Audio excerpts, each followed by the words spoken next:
ரிஷபராசி அன்பர்களே, பொதுவாகவே ரிஷப ராசின்னு சொன்னாலே கவர்ச்சி, பேச்சும் திறமை, வெல்வதில் உறுதியாக இருக்கும் ராசி இந்த ராசிங்க. இந்த ராசிக்கு பொதுவாகவே நிறைய வாய்ப்புகள் தானாக தேடி வர ராசி. இதை பற்றி நிறைய விஷயங்கள் பேசுவோம். இன்றைக்கி பார்த்திங்கன்னா ரிஷபராசி அன்பர்களுக்கு ஒரு அவேர்னஸ் வீடியோ மாதிரி. வாழ்க்கையில் ஒரு சில விஷயங்கள் கவனித்து பண்ணணும். அது என்ன இது கேட்டு பாருங்களேன், உங்களுக்கு ஆச்சரியமாக இருக்கும்.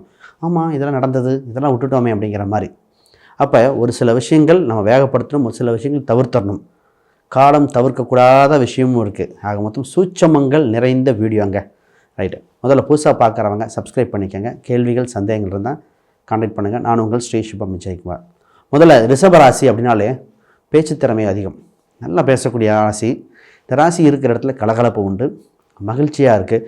இவங்க எப்போ மகிழ்ச்சி இல்லாமல் அமைதியாக இருக்காங்களோ அங்கே இவங்களுக்கு வருமான ரீதியாக, உடல்நிலை ரீதியாக எல்லாமே பாதிப்பு வரும். இடுக்கன்னு வருங்கால் நகுங்கிற மாதிரி சந்தோஷமாக இருந்துடணும் இந்த ராசி. பிரச்சனையா அடுத்து அப்பையும் மகிழ்ச்சியோடு பேசி இருக்கும்போது ஜெயிச்சிடும். இந்த ராசிக்கு ப்ளஸ் பாயிண்ட் என்ன தெரியுங்களா? சுக்கிரனோட ஆதிக்கங்க, லட்சுமி கடாச்சங்கள். அப்பப்போ இந்த வீடு இதெல்லாம் சுத்தமாக இருக்கணும். இந்த இடத்துல இவங்க இருக்கிற இடத்துல வீடு சுத்தமாக இருக்கிறது, இவங்க சுத்தமாக இருக்கிறது, நல்ல சிந்தனை இவங்களுக்கு அப்படியே பழிக்கும். மனது ஒரு சில விஷயங்கள் நினைப்பாங்க, அப்படியே சொல்ல பழிக்கிற ராசி இது. அப்போ எண்ணமோ சொல்கிற வார்த்தையும் கரெக்டாக இருந்தால் வாழ்க்கையில் ஜெயிக்கலாம். இதை விட்டுறக்கூடாது, கரெக்டாக இருக்கணும். இந்த ராசிக்கு என்ன தெரியுங்களா? பொதுவாகவே 2ஆம் இடம் புதன் வேறு, 2-5 இவங்களுக்கு வாக்குப்பளிதம் உண்டு, மேடை சம்மந்தப்பட்ட பேச்சுகள் உண்டு, நடனம், கலைத்துறை இதெல்லாம் ஆர்வம் இருக்கும். வாழ்க்கையில் இது ஒரு எப்போவுமே வச்சுக்கணும். இவங்களுக்கு ரிலாக்ஸேஷன் சம்மந்தப்பட்டது இதுதான். ஒன்று இவங்க இருப்பாங்க, இல்லை உங்கள் குடும்பத்தில் குழந்தைகள் ரீதியாக பேச்சு போட்டி, கவிதை போட்டி, டான்ஸ் பர்ஃபார்மன்ஸ் இதெல்லாம் பண்ணுறாங்க, என் குழந்த நான் சப்போர்ட் பண்ணுறேன்பாங்க. இவங்களுக்கே ஸ்கில் இருக்கும். சூழ்நிலை அமைஞ்சால் இவங்களே ஜெயிச்சிருவாங்க. இது எதுக்குன்னா, குடும்பம் எப்போவுமே இவங்க ஹாப்பியாக அந்த மேனுவர்னு சொல்லுவாங்க, அப்படியே நகர்த்தி கொண்டு போக ரொம்ப இதாக இருப்பாங்க. என்ன இவங்க குடும்பத்தில் எப்போவுமே எல்லா வேர்டும் இவங்களே எடுத்து செயல்படுத்துகிற மாதிரி இருக்கும். இவங்க அந்த பொறுப்புகளை தவிர்த்தால் மேசராசி ரொம்ப வாழ்க்கையில் கஷ்டப்பட்டோம். ரெஸ்பான்சிபிலிட்டி எடுத்துக்கிட்டே இருக்கும்.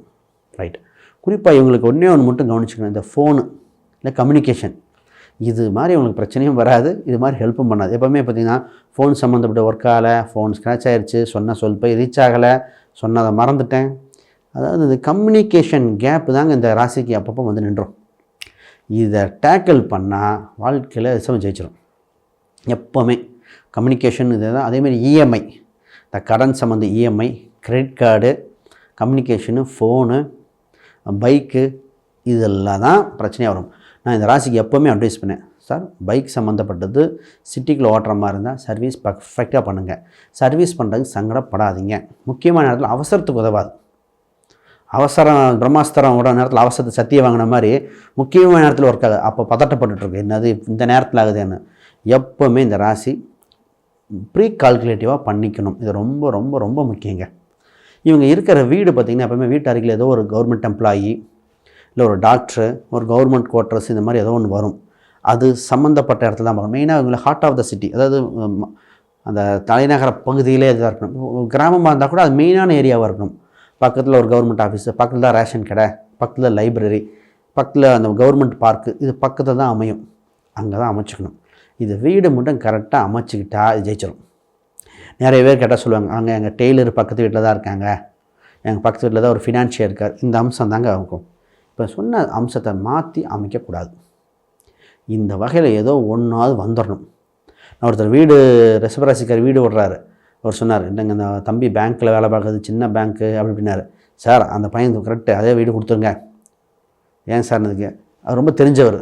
இந்த பையன் சம்பளம் கம்மியாக இருக்குது, கொடுப்பாங்களா இல்லையா? சார் உங்கள் அம்சம் அப்படி இருக்குது, நீங்கள் அந்த வீட்டு வாடகை தம்பி கொடுக்கலான்னு. அப்புறம் தம்பி கொடுத்து அப்புறம் பெரிய லெவலில் போனாங்கன்னு வைங்களேன். அப்போ நீங்கள் இருக்கிற இடத்த இப்படி அமைச்சுக்கணும். அவங்களுக்கு பொதுவாகவே பார்த்திங்கன்னா கோயில், இந்த ராசிக்கு எப்போவுமே இந்த கோயில் போனால், ஒரு கோயில் போய்ட்டு உடனே இன்னொரு கோயில் போய்ட்டு வரும். கோயிலுக்குன்னு ஒரு வேலைக்கு போனால் அந்த 2 வேலை வச்சுருக்கோம். இது ஒரு வேலை எப்போவுமே அமையும். ஒரு கோயிலுக்கு போய்ட்டு இன்னொரு கோயில், ஒரே நாளில் பார்த்திங்கன்னா ஒரே கோயிலை 2 டைம் போகிறது, இதெல்லாம் இந்த ராசிக்கு இயற்கையாகவே அமைஞ்சிடும். அந்த மாதிரி அம்சம். சரி, வருமானத்தை பற்றி பார்ப்போம். இந்த ராசிக்கு ஃபஸ்ட்டு வேலை வாய்ப்புகளில் சூப்பராக அமையும். மனசுக்கு பிடிச்ச வேலையை அமைச்சுக்கும். கலைத்துறையாக இருக்கும், பேச்சு சம்மந்தப்பட்டது, டெக்ஸ்டைல் சம்மந்தப்பட்டது, பெண்களை கவர்ந்து இழுக்கக்கூடியது, இன்டீரியர் சம்மந்தப்பட்டது, ஒரு டிசைனிங் சம்மந்தப்பட்டதெல்லாம் சூப்பராக அமையும். என்ன இது இந்த ஜாப் ரசித்து எடுக்கும், குறிப்பிட்ட காலகட்டத்தில் இது வேண்டான்னு சொல்கிறது இதாக தான் இருக்கும். அப்போ இவங்க என்ன வேலை எடுக்கிறாங்களோ மனநிலைமை மாறும். அதுதான் இங்கே விஷயம். ஏன்னா இங்கே சுக்கிரன் வேறு சந்திரன் வேறு உச்சம். மனசு சம்மந்தப்பட்டது பொதுவாகவே மனமாற்றம் இல்லாமல் கொஞ்சம் யோசித்து நிதானமாக வேலை சம்மந்தப்பட்டது சூஸ் பண்ணணும். வேலை எடுத்து நல்லா டெவலப் ஆகிருப்பாங்க, பேரும் புகழ் வந்துடும். அந்த நேரத்தில் இந்த ராசி என்ன பண்ணு தெரியுங்களா, இதை விட்டுட்டு வேறு ஒன்று ஃபோக்கஸ் பண்ணும். இதுக்கு வெயிட் பண்ணிகிட்ருப்பாங்க. இது நிறைய பேர் உங்கள் வாழ்க்கையில் நடந்திருக்கும். ஒருத்தர் ஒரு மீடியா ஒரு அஸ்ட்ராலஜர், அதை வச்சே சொல்கிறேன். ரிஷபராசி அஸ்ட்ராலஜர் கிளைண்ட்டு வந்தால் கிளைண்ட்டு டேட்டு கொடுத்தோம், கரெக்டாக கொடுத்துட்டு அப்பாயின்மெண்ட்டு கொடுத்தோம்னா கொடுக்கணும். அதை விட்டு அவர் என்ன பண்ணுவார், கோயில் குளத்துக்கு போகிறேன்னு அந்த நேரத்தில் போயிடுவார். டேட் கொடுத்தா மறந்துடுவார். கோயிலுக்கு போகிறது தப்பு இல்லை, டேட்டு கொடுத்தது மறந்துட்டு அப்புறம் அங்கே போயிட்டு போருங்கன்னு எத்தனை நாள் தள்ளுறது. அப்படி அப்போ நம்ம கமிட்மெண்ட் ஏதோ ஒரு எமர்ஜென்சி ஒரு டைம் மாற்றலாம். அது மாதிரி தான் பண்ணுவார். மீட்டிங் செமினார்லாம் கூப்பிட்டாங்கன்னா டக்குன்னு ஓகேன்னு சொல்லிட்டு போயிடுவார். நாங்கள் கூட சொல்லுவோம், ஏங்க கிளைண்ட்டுக்கு இது கரெக்டாக கொடுங்கன்னு. அந்த மாதிரி ஒவ்வொரு துறையிலும் பண்ணிக்குவாங்க.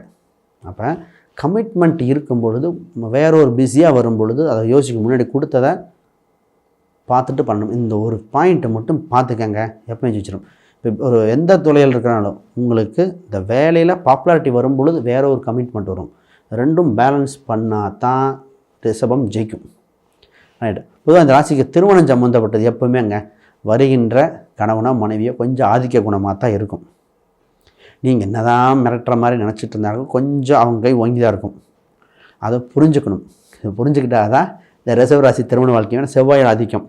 அவங்களுக்கு ஒரு தலைமை பண்பு இருக்கும். வண்டி வாகனம் ஓட்ட ஆசைப்படுவாங்க, அடிக்கடி பயணங்கள் செய்ய ஆசைப்படுவாங்க, வெளியே கூட்டுட்டு போகணும். இந்த ராசி எப்பவுமே ரொம்ப படித்து வெளியே கூட்டுட்டு போயிட்டு வந்தால் தான் கரெக்டாகும். சின்ன சின்ன ஹோட்டல் நாங்கள் ரெஃபர் பண்ணுவோம், சார் ஹோட்டல் மாதிரி இது மாதிரிலாம் போனால் தாங்க இதாக இருக்கும். இந்த ராசியோட தத்துவமே அதுதான்.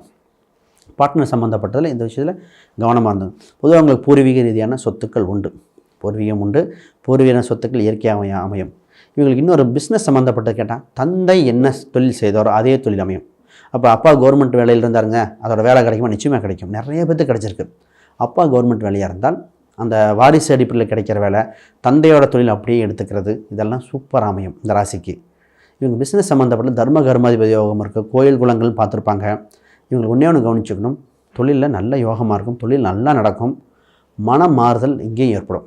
நல்லா டெவலப் ஆகும்போது வேறு பண்ணலான்னு தோணும். எப்பவுமே ஸ்டாண்டர்டைஸ் பண்ணி அந்த ஒரு விஷயத்தை பேலன்ஸ் பண்ணி கொண்டு போங்க. மூத்த சகோதரோடும் கருத்து வேறுபாடு வரும். இந்த ராசி ஒரு சிலருக்கு ஒரு மூத்த சகோதரர் 2 பேரும் கேட்டால் அதில் ஒருத்தர் இல்லைங்க, ஒருத்தர் தான் இருப்பாங்கம்பாங்க. இவங்களுக்கு முன்னாடி அம்மாட்ட கேட்டால் கூட கரு ஒன்று நின்று மிஸ் ஆச்சானா இருக்கும். இல்லை இன்னொருத்தவங்க நல்லா இருக்காங்கன்னா அவங்களோட மூத்தவங்களோட திருமண வாழ்க்கையை கேட்கணும். ஆமாங்க, அவங்க டைவர்ஸ் ஆச்சு, குழந்தை இல்லை அப்படின்னு ஒரு ஹிஸ்ட்ரி இருக்கும். ரிஷபராசியின் மூத்தவருக்கு ஏதோ ஒரு பாதிப்பு அப்படின்னு புரிஞ்சுக்கணும். ஹெல்த் வைஸ் இவங்களுக்கு இந்த தைராய்டு வரும். பெண்களாக இருந்தால் பிசிஓடி, ஜென்ஸாக இருந்தால் டயபெட்டிஸ் சம்மந்தப்பட்ட இனிப்பு டக்குன்னு சாப்பிட தோணும். இனிப்பு சம்மந்தப்பட்ட உணவு சம்மந்தப்பட்ட கட்டுப்பாடு கம்மியாக இருக்கும். டக்குன்னு உடம்பை ஏற்றிடும் இந்த ஜாஸ்தி. இவங்க தான் பார்த்திங்கன்னா ஃபுட்டுக்கு பேலியோ டயட் போகிறேன், அந்த டயட்டு போகிறேன்னு எல்லாம் போவாங்க. கடைசியில் இந்த டயட்டை பிரேக் பண்ணிட்டு வந்துடுவாங்க. கொஞ்சம் இந்த கன்சிஸ்டன்சி மட்டும் ஃபுட்டில் இருந்துடுறாங்க. பொதுவாகவே ரிலேஷன்ஷிப்பில் மட்டும் கொஞ்சம் கவனமாக டீல் பண்ணுங்கள். உங்களுக்கு தகுந்த மாதிரி எல்லாமே அமையாது. இது மாதிரி இந்த ராசிக்கு சொல்லிகிட்டே போகலாம். பேரண்ட்ஸ் எப்படி அமைவாங்க, இதெல்லாம் இது பொதுப்பலன் பேசிக்காக சொல்லியிருக்கோம். இப்போ சொன்ன அவேர்னஸை தவறாமல் பார்த்துக்கங்க. இது நிறைய பேர்த்துக்கு சூட் ஆகிருக்கும். சூட் ஆகுது ஆகலைன்னு கூட கீழே கமெண்ட் பண்ணுங்கள். சரி, யாருக்காவது உங்கள் ஜாதகத்தை ஃபுல் அனலைஸ் பண்ணி அப்பாயின்மெண்ட் வேணால் கீழே இருக்க எண்களுக்கு கான்டாக்ட் பண்ணுங்கள். அனைவருக்கும் வணக்கம், வாழ்த்துக்கள்.